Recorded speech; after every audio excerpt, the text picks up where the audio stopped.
First of all, let me thank my host for inviting me back up here. And what they've indicated to me was that they're primarily concerned about trying to get you all together, unite as black folk, and try to see if you can survive what's coming up around the curve in America and around the world for black folk. And particularly, they want me to focus on economics. So this evening, I'm going to take maybe, he wants me to spend about an hour running through a variety of things with you, to give you a better understanding of where we are and where you ought to be going as black people. And in the course of my talk in the next hour, 9 times out of 10, I'm going to step on some of your toes and talk about some things that you consider to be sacrosanct or semi-religious or things that are sacred to you. I might even talk about some of your black leaders. But what I'm going to tell you today is very, very important for you. And I want you to understand clearly that black folk in America in a world of trouble. You in a world of trouble in this country and in the world. And contrary to what you hear, I don't care whether it comes out of a black mouth or a white mouth, anybody that tells you that black folk are progressing in America is lying to you. You're lying to you. And right now, if we don't do some very specific things in America and in Baltimore in the next 3 years, not 200 years from now, but in the next 3 years, you are through in America. You're through. You're going to become a permanent underclass in 3 years. And an underclass means those individuals who, by the nature of their circumstances, will be forced to live as either beggars or criminals. That's where you're going. I'm going to say it to you again in case you missed that. Here in Baltimore and any blacks in America, you got 3 years to get your act together or you're going down. You're going to be forced to be either beggars or criminals for the rest of your existence. You got an unending influx of immigrants coming to this country. They're going to bury you alive. That bill they have right now in Congress, that is your tombstone. They're going to stick that up over your head. And any black person in this city that's shucking and jiving, they better get out of your way so you can get ahead, because bad things are coming. This auditorium should have been full right now with black folk that understand the nature of your circumstances. And obviously all the teachers, your elected officials, your ministers are shucking and jiving in Baltimore.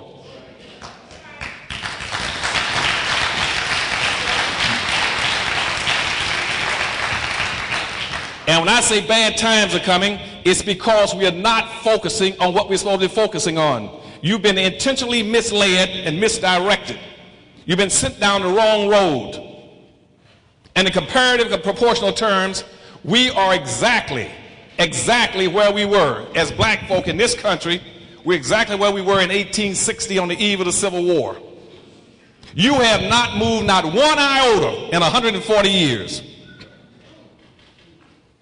And people are shucking and jiving. What you're doing is enjoying the fruits of the social illusion by them telling you somehow that because you have social integration and civil rights that you have achieved something. We as black folk have achieved absolutely nothing with civil rights and integration. Any black person who got more than a third grade education should know that you had more. You had more before integration started than you got today. You've gone backwards. Now let me give you an example when I say comparatively speaking in 1860. On 1860, on the eve of the Civil War, in this country, you only had about 287,000 black people that were free out of almost 4.5 million. The other 4.5 million were enslaved all over America. Only 287,000 were free. And yet, out of those 287,000 black people, they had succeeded in acquiring one half of this nation's wealth. 1/2 of 1% of the nation's wealth. With only 287,000 free. Now here we are, 140 years later, in the richest nation on earth. 140 years later, you still own and control 1/2 of 1% of this nation's wealth. And contrary to what people keep telling you through a lot of civil rights leaders, civil rights and integration does not decide equal opportunity for you. You cannot get equality through civil rights and integration. What decides your opportunities in America is what you own and control. That's what decides your opportunities. You can have all the civil rights you want. You cannot go into an expensive restaurant or an expensive hotel if you don't have any money. They're playing games with you. You must own and control. And what they fail to tell you is that the whole process of slavery and Jim Crow segregation did not happen to black folk by accident. That wasn't any big accident. For you to wind up being enslaved for over 500 years in this country and 1,300 years around the world, that wasn't an accident. It happened intentionally. What your leaders should be asking is, why did it happen to you? Why were black folk enslaved all those centuries? For what? There must have been a purpose. If the purpose was strictly to maldistribute and misdistribute almost 100% or 99.5% of all this nation's wealth, power, resource, privileges, businesses, and income, and controls of all levels of government. That was the purpose of slavery and Jim Crow segregation. So one group of people could live a very advantaged lifestyle, and these over here who are black would have nothing. That was the purpose of slavery and Jim Crow segregation. Now, here you're talking about civil rights and integration. When did you correct it? If the other group controls 99.5% of everything and you control nothing, where is your equal opportunity? Where is your equality? Why are you sending black kids to school every day and people telling them that you're in an equalized society, a colorblind society, and you got nothing? You own and control nothing.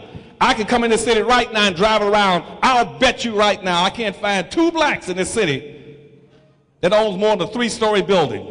Everything in this city that's high-rise belongs to whites.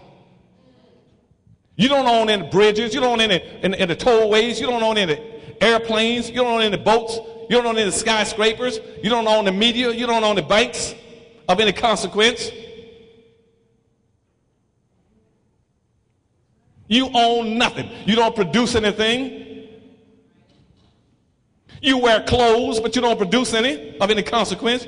Or you wear eyeglasses, you don't produce any eyeglasses. You don't own any hospitals. We own nothing. And just as happy as we want to be, go watch TV. Every black you see has been put into a safe category. The social illusion that's being created for you to dissuade you from doing something to save yourselves, they put a social illusion on TV with safe blacks. The images that are put in front of you show you that those are safe blacks. Any black that's successful in America has some kind of an illicit relationship with a ball. He's either running with a football, baseball, basketball, tennis ball, golf ball, standing on the stage telling jokes, dancing, singing, pretending he's having a ball. They even got a program now on TV called The Ballers. Because, see, white folks know you're safe if you got a relationship with a ball going. Because there's about that much distance between a cotton field and an athletic field. In the athletic field, you were chasing cotton balls. Now you're chasing basketball and tennis balls. You haven't moved one iota. The same person that owned the cotton fields now owns the basketball teams and the football teams.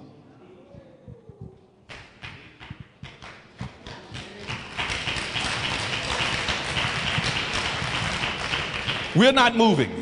1/2 of 1% of the nation's wealth. That's what slavery did to you.